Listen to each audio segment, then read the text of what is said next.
Bene, ci troviamo con Michele Vettoretto, numero 10 sulla maglia, perciò il regista della squadra.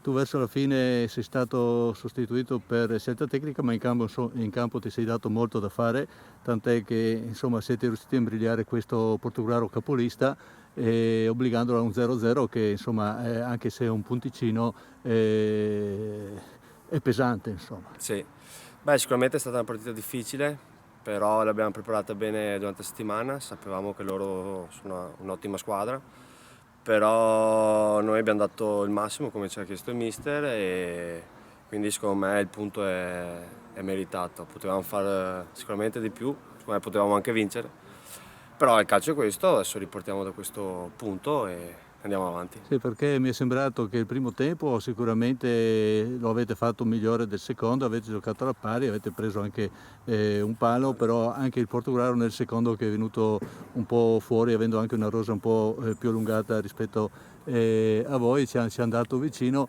però insomma siete riusciti a tenere botta. Che campionato sarà il vostro? Difficile, ogni partita sarà una battaglia, però noi non ci sentiamo inferiori a nessuno e andremo in campo ogni partita per dare il massimo. Sì, oggi era la partita testa a coda, però insomma in campo per gran tratti insomma, non si vedeva, vuol dire che dietro l'angolo di ogni partita può esserci la sconfitta per chiunque, insomma. Questo campionato è un campionato tosto e molto equilibrato. Ci sono 3-4 squadre che secondo me hanno qualcosa in più rispetto alle altre, però secondo me con la determinazione e la convinzione ogni squadra può dire la sua.